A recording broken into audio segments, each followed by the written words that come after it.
Righty-ho neighbors, Radio Goji here, and welcome back to Squeeze the World Toys.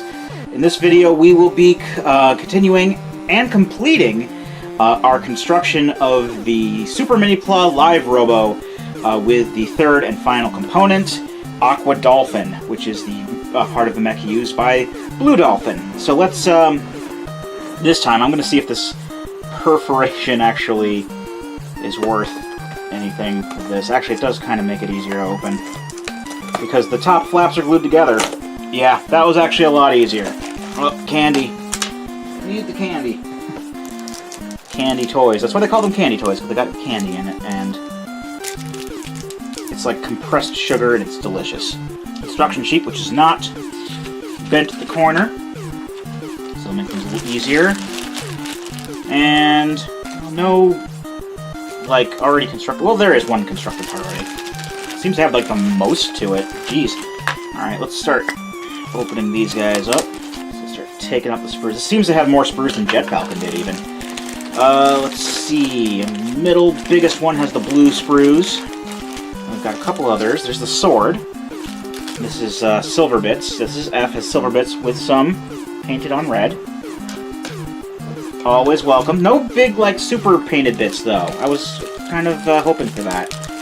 Oh, and another really, really tiny sticker sheet there. Just has the Liveman on there, and then, like, 4 red rectangles. So, fortunately, we're not going to have any more Jet Falcon levels of stickery. I always thought the weird thing about Aqua Dolphin was that it just kind of looked like 2 dolphins put together, but I guess they couldn't find any other way to make it look like that and still have it just like one dolphin, have it both be legs. Also, a fun fact, the aesthetic was kind of mirrored a bit in Hurricaneger some years later, 2002, because they again started off with red, yellow, and blue, and they basically had the same animals. I mean, they were ninjas this time around, but they were still students in a ninja academy rather than a regular high school. Blue Ranger still had Dolphin, Yellow Ranger still had a lion, and while the Red Ranger didn't have a falcon per se, it did have a hawk, so close enough, I would say. So this is going to be so awesome when it's done. Kind of makes me want to check out more of these Super Minipla sets, as long as they're not, you know, $120 live boxer, but yeah, I don't know if I'm gonna, at some point in my life, cave and buy it for $120, because it's Super Live Robo. I'm just disappointed. I'm disappointed is all. There's part of one of the dolphin heads. It looks like there. I don't think there's any stickers or anything for the dolphin heads. So that's good. I don't even think that the dolphin part really had like a face or two on it. Faces. So again, it's weird. There's like 2 dolphin heads on there, but then again, they aren't real. Animals. They're robots that are based off of animals. Hurricaneger's dolphin didn't have 2 faces on it. Well, actually, it does have little eyes. It does have eyes on there. They're just kind of, they don't have stickers that get put in them, I suppose. The Hurricaneger's dolphin only had 1 head, but the combination was also different. Whereas this dolphin forms the legs. This forms the front. This forms the arms and like the chest, and then this forms like the back piece as well as the head. Whereas in Hurricaneger, the lion formed like the entire body and one of the arms. The dolphin was the other arm, and the hawk was just the head. And it was.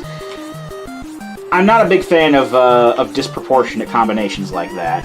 It's like, what's even the point of having 3 combinations if most of it is going to be taken up by one of the components?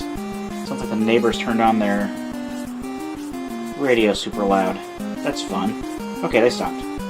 I think they may have just pulled up and they're blasting their radio, as people tend to do. I don't blast my radio, I just kind of have it on, and also my windows are always closed, because that's just how I always am.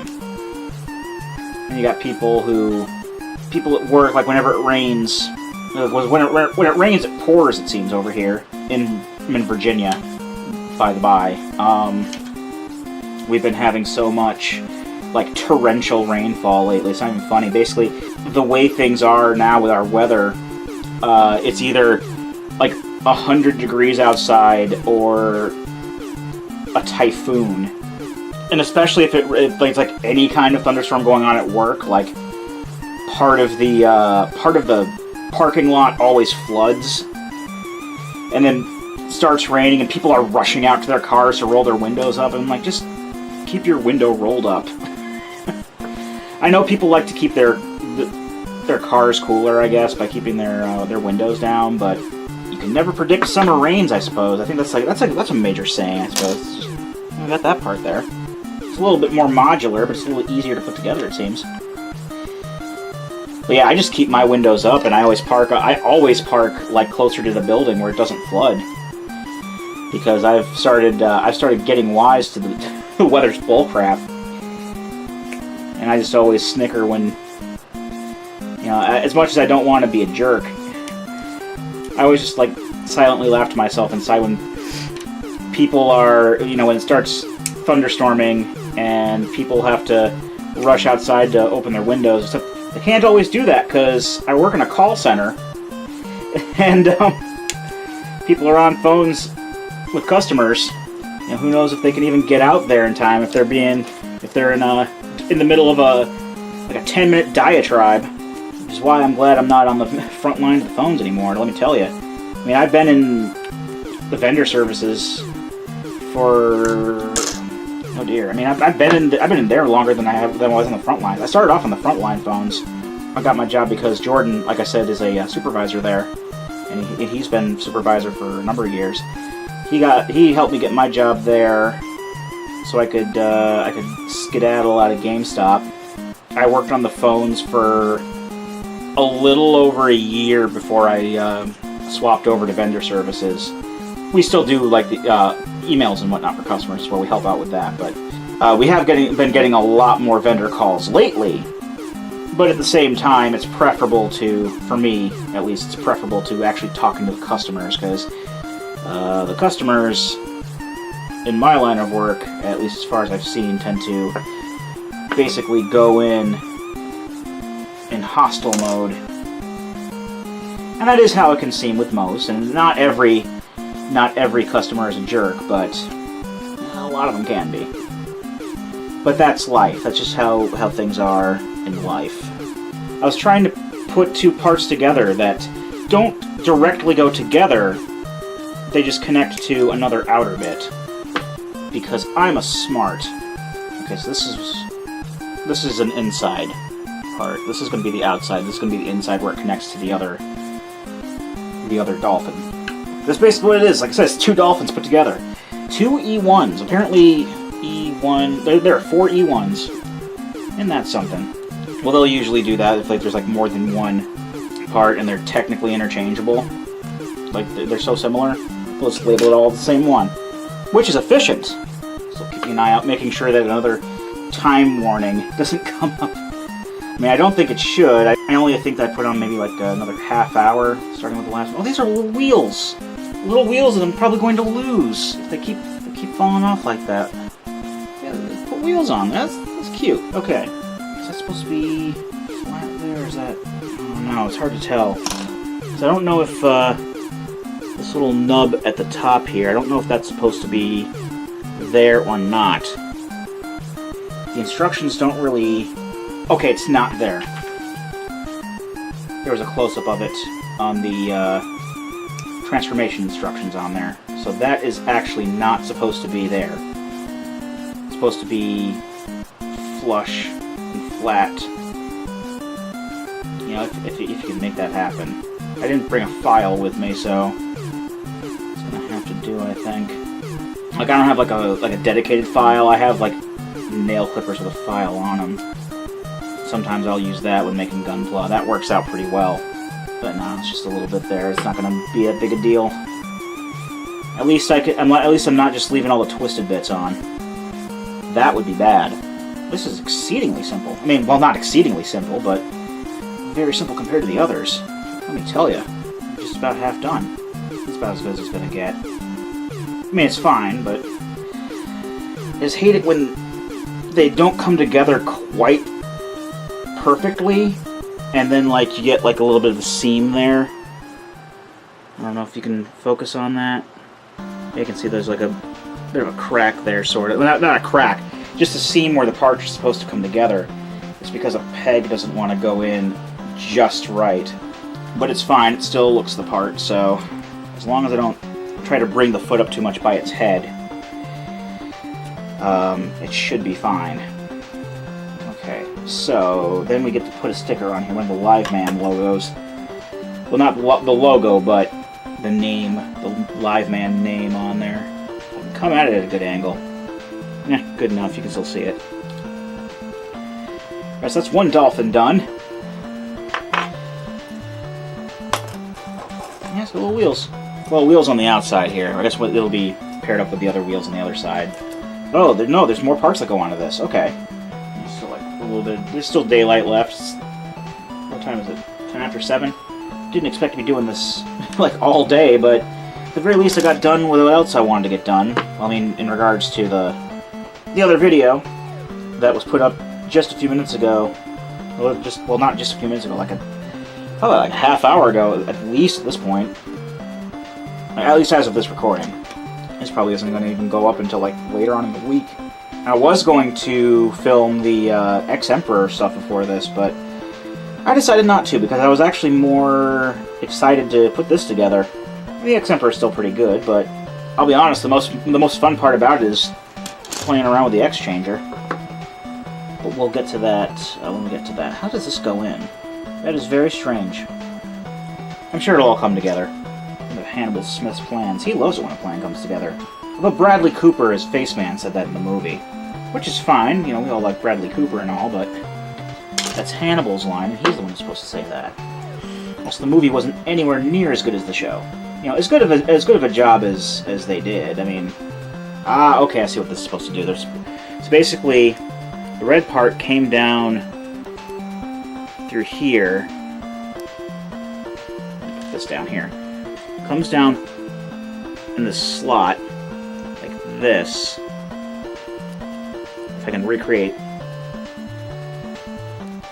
there, and then goes all the way down, and then comes up and then hooks in on the joint like this, so it'll swing down when it transforms. That's pretty clever.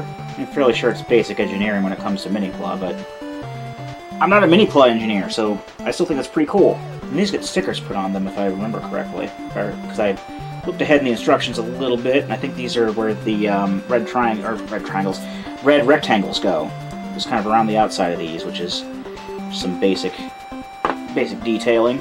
Could have just, again, plopped some red paint on, but I guess they really wanted to keep you putting as many stickers on there as possible. Tamp that down with the Q-tip half. That's why I got this here. It was actually already in half because I used the other half before when I was putting on repro labels. See, there you go. There's red paint right there. But I guess they were just going ahead and doing that on, because I guess it's really not that big a deal when it goes around like one corner or something like that. It's just when they try to like put it over like a whole face, like on 5 different sides or whatever. That's what they painted these for, to avoid that. Because, like, in all honesty, like, the most that these have been going around is, like, one corner maximum. Alright, so that's that now. Oh, they're actually not done yet. There's a little bitty fin that goes on the outside, too. There's A2. So I keep trying to show these off prematurely, and then it's like, oh, there's another part that goes on here. I mean, there's also another whole other dolphin that's going to go on here. More wheels and another fin. There we go. Alright. There we go. That's what we're looking at. That's pretty cool looking. Let's move on to... Okay, now we're on the second dolphin. That didn't take too long. About 25 minutes. That was actually... that also includes me taking everything out of the bags and everything, so... Maybe like 22. I don't know. I don't know why Scott Bakula's coming to mind. I've been watching quite a bit of NCIS New Orleans recently, because it's usually on TV when I go to my parents' house on Fridays, and that has Scott Bakula in it. And I've seen Scott Bakula in a couple of things, like I've watched episodes here and there of Quantum Leap, which is probably most known for, but I've also seen all of Star Trek Enterprise, which was, I will say, was okay. Clearly not the best thing. I mean, it's not the worst thing. Not the worst thing I've ever seen. I mean, not the worst Star Trek thing I've ever seen. What's the worst Star Trek thing I've ever seen? Well, it might be Enterprise. Enterprise had a lot of stupid moments, but so did the animated series. I mean, I haven't seen a lot of the, like, extended universe stuff. Like, I haven't read any of the novels or played a lot of the video games. I played Star Trek Online for a tiny bit, and it was pretty good, but never really got into it fully. But, I don't know. It's kind of a toss-up between Enterprise and the animated series, in all honesty. Some of the movies, too. Insurrection was pretty bad. I actually have a soft spot for the original motion picture. That's the one that everyone hates, too. You know, the one where they spend literally 10 minutes of screen time panning around the Enterprise in space dock. That's the one. Remember, I got a bunch of Star Trek movies from my roommate. My roommate was planning on getting rid of his DVDs, and he said that I could just pick whichever ones I wanted out of there, as long as they weren't his son's, because his son came by and picked up like all of his stuff. I think his other son might have as well. Anyway, all the DVDs are pretty much distributed as they will be, but I picked up a lot of movies from him. I got basically a lot of movies that I'm really not sure why I didn't have them, like Terminator and Terminator 2. I have both of those there, I think. Yeah. I got all 3 of the original X-Men movies because I like them for some reason. Even X3, The Last Stand, I kind of liked that movie. So I got all those. I'm just kind of looking over at my movies. I didn't get Die Hard 1 from him because I already had that on Blu-ray, but I did get Die Harder and Die Hard with a Vengeance from him. Just kind of looking around. Highlander. I didn't have Highlander. I got The Last Starfighter there. Didn't have The Last Starfighter before. But I got a lot of the original Star Trek movies. I got all the Indiana Jones movies, with the exception of Crystal Skull, because nobody wants that. But I do have all the original Indiana Jones movies, back when they were a trilogy. I have the Lord of the Rings trilogy from now. I'd have to double check to see if I got the first Star Trek movie. I know that I got Star Trek 2 through 4 at the very least from him. I'm fairly sure I got the motion picture from him. I've always had a soft spot for the motion picture, even though a lot of people didn't like it. I'm fairly sure that I didn't get Star Trek 5, even though I do kind of like that as well. It's very, very hammy and all that. Basically, I've heard a dirty euphemism for it. A dirty metaphor for it that I'm not going to... Basically involves William Shatner and the roll of film. And since Greg is not here, I'm less inclined to get super dirty with that kind of imagery. And that's not what I'm going to do. But it involves William Shatner, and it involves a roll of film. And it involves self-gratification. Piece together however you like. But I do have, I do have a soft spot. It's one of those it's like I was talking about Jurassic Park 3 earlier. It's one of those movies where it is really bad, but I do enjoy it. I think I got Jurassic Park 3 from him as well. I have to double check. I think I might have gotten that from him. I don't remember. Ghostbusters 1 and 2, I don't even know why I didn't have those. The Batman movie, I think I had that at one point on, like, UMD. I had some of these movies on UMD, actually.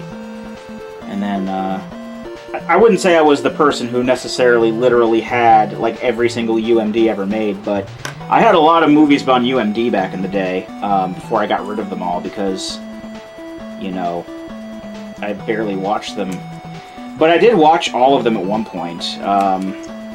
They were actually very useful when I took my PSP with me on a road trip to Connecticut one year, and had the original Transformers movie on there. And by the original Transformers movie, I mean Transformers the movie, the animated movie with Hot Rod and Ultra Magnus. The one that actually counts, the good one, not the. I mean, I do have the first Bayformers movie on DVD, but that's because I got it for Christmas, and it does have a pretty cool little DVD case where it transforms into Optimus Prime. But, you know. I also don't think that the first Bayformers movie is the worst thing that's ever been made. The first Bayformers movie was okay.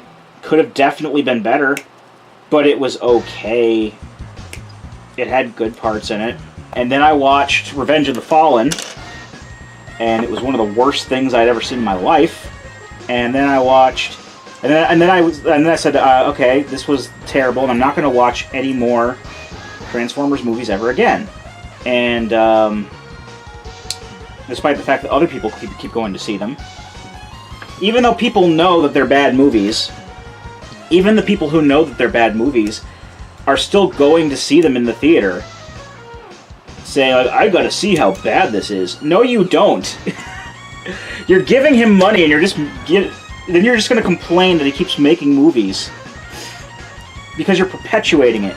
I actually, after Revenge of the Fallen, I refused to see any more of those movies, and I didn't, of my own volition mostly. I was tricked into watching Dark of the Moon on Netflix. I wouldn't have watched it otherwise. Actually, this is being held better together with that. I was just because this went together so smoothly when it was not so much on this, but you also have other parts kind of keeping it in place, so that's fine. I forgot to put the wheels on. Joy. Okay. Well, that sucks. Hold on. Oh no. That's okay. Maybe I can salvage this. Oh no. All right. I'm gonna see if I can put these in around this, because this is not gonna come out. This is dedicated to way too many connections within, and I'm afraid if I try to get it back out, it's gonna wreck some pegs. Transformers ruined this. Bayformers ruined this. Yeah, I was forced to, or I wasn't forced to. I was tricked into watching Dark of the Moon because my friend Travis was like, "Yeah, it's a pretty good movie," and I was like, "Are you sure?" And he's like, "Yeah." At least that's how I remember the conversation going. I'm like, okay, I'll watch it on Netflix. I watched it on Netflix while he was there as well. And I'm like, it was bad. It was really, really bad. It wasn't as bad as Dark of the Moon, but it was bad. Or not, it wasn't as bad as Revenge of the Fallen, but it was very, very bad. And I'm like, no, this was bad again. He's like, well, it was better than the second movie. And I was like, my cat could make a better movie than the second movie. Saying your movie is better than Revenge of the Fallen is not saying much at all. Saying your movie is better than Revenge of the Fallen does not automatically make it good. Most movies are good compared to Revenge of the Fallen. This is not going to be able to get under here. Okay. Try not to bend too much. Pegs. Oh, I done goofed. I done goofed.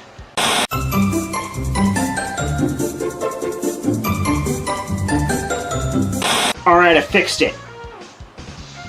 I am a master at fixing that. One thing. Hopefully that didn't do any lasting terrible damage. Well, let me just try the transformation bit a little. No, it seems to be good. We seem to be okay. Everything still rotates into place well enough. Okay. Alright, move along. Nothing to see here. Alright, we're also clearing out sprues, because we're almost done here. Actually, may as well put the sprues away here. What's the sprue D? Sprue D is all empty. Sprue C was just the 4 halves of the Dolphin, so that's empty. And sprue G is about to be done. Clip out the one of the 2 pieces it had in it. Sprue G is done. Sprue B is done. We're about to have ourselves a fully completed Aqua Dolphin. Alright, then we got the little black pieces that go on the outsides. That fell on the ground, but it's still within sight, like right there.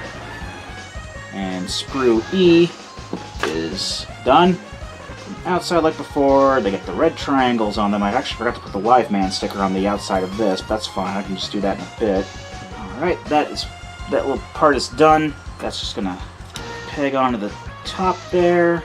And you got the little missile launcher. that doesn't actually launch missiles. That would be silly. Why would you even think that? Sprue F is done, by the by. Oh, just did that off camera. Yay. And then we've got the last part of all of them is A1, which is the fin. Put that outside bit there. Boom. Let's put the Liveman sign on the outside, because everyone needs to know who owns this robot. It is Liveman, who's the Super Beast Task Force. That's what Choujyu Sentai means. Sentai means Task Force. It could also mean Squadron. That one went on quite a bit better. So, Sprue A is done, sticker sheet's done, everything is done. Well, the last part for Aqua Dolphin is just put the two halves together. So, and there you go, that is Aqua Dolphin. It looks kind of neat. Again, it's two dolphins kind of put together. But they've also got little towers up here with missile launchers, or torpedo launchers, or pew-pew lasers, or whatever those are meant to be. It looks pretty nice, pretty cool. Very 80s Sentai. Also wheels. Wheels are cool. So we've got all three components. So let's start looking at transformation and combination and I don't know what other words end with Asian here. All right, so let's take Jet Falcon off the stand. Also found out that the little stand extension that holds the Landlion, that can just go on the side as well. See it above the fists there. Actually, I was just checking to see if Aqua Dolphin can go on the stand here, and no, it cannot. There's no way for it to go on the stand, so kind of inconsistent. But, oh well. All right, so let's get these sheets out. All right, so first off, we're going to take Jet Falcon. We're going to. Oh, I was a little bit wrong. The tail fins actually collapse down like this. And the wings, hold on, is that the wings coming down? Yes, the wings actually clip down like that. So they're out of sight completely. Then we move this part down. That slides down, if you'll recall. And then these parts are just going to swing down as the legs. I gotta get this belt part out of the way real quick. But then they'll swing down like this. And we can put the... I guess we can put the belt part back on now. Alright, so we got that. We're going to take off this part here. Like I said before, this makes a shield. So this will actually, I can get it off, disconnect. There we go. That took more effort than I initially thought it was going to. Put that off to the side because that's the shield. These parts here, these little bits are going to come off, and we're going to reattach them. There's actually little holes on the sides, these little ball joints. So these are going to make like the leg skirts, I guess you could say. Most of these like Gunpla things have these little leg skirts to allow for articulation of the legs. And then it looks like guns come off. And some of those will get put off to the side somewhere. And then the legs just push in. Because they couldn't be pushed in before, you see. Because everything else was in the way. Hopefully I don't... Hopefully nothing else just comes apart from me just doing this. It's entirely possible. I'm learning this at the same time you are. Unless you already know this, then good for you. Bring the legs out so it'll be a bigger pain in the butt. Once if I ever want to transform it back. Which I probably will at some point, you know, it's gotta happen. It's not flush, but it is looking the part here, so there we go. And then bring the Falcon head back. And it'll reveal the head. I know we usually do the head last, but it's whatever at this point. And the shield actually has a little handle back here, so we can...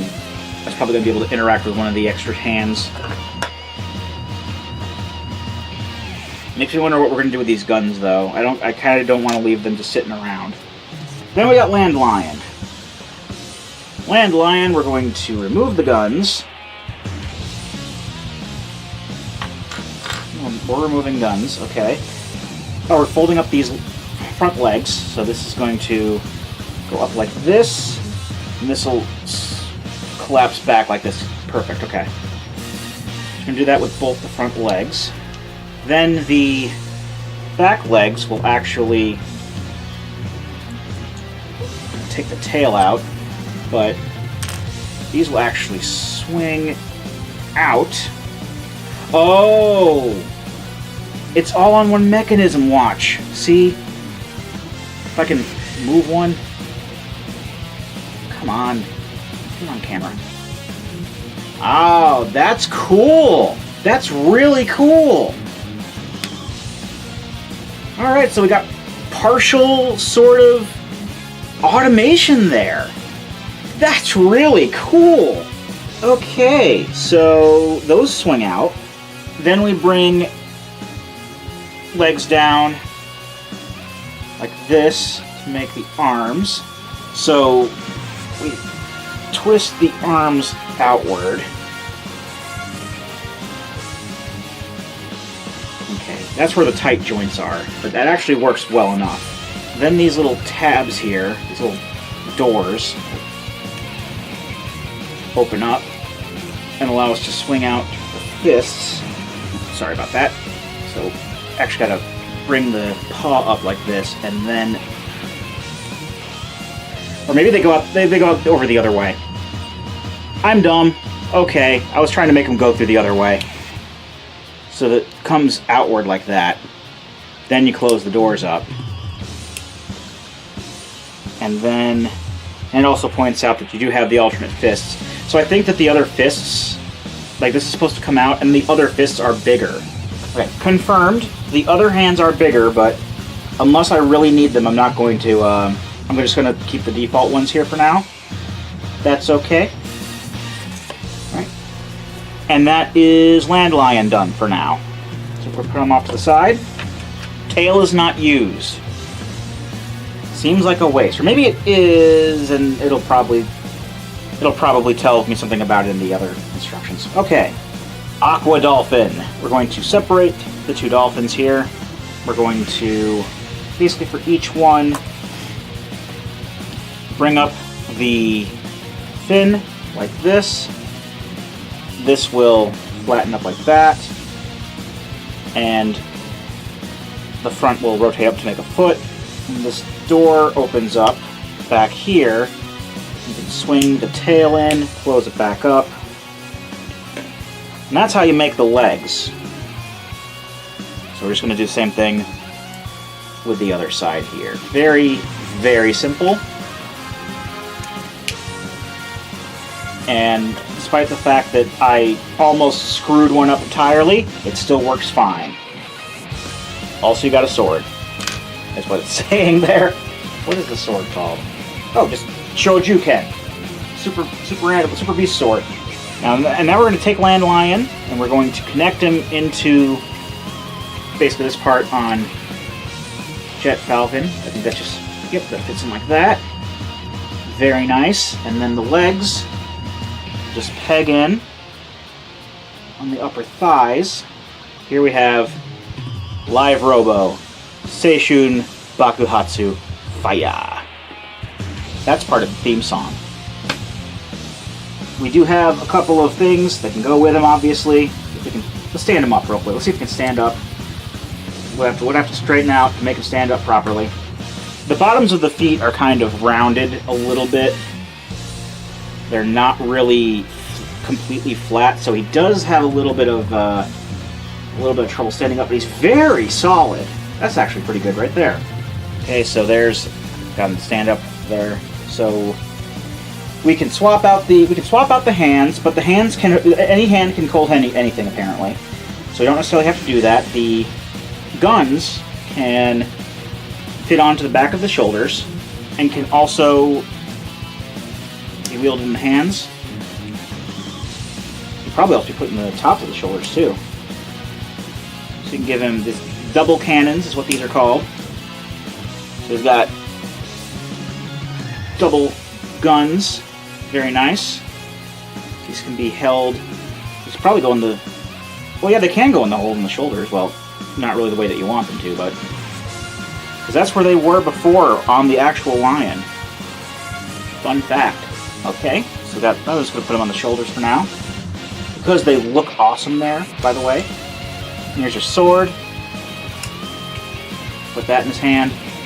Again, any size hand can hold these weapons.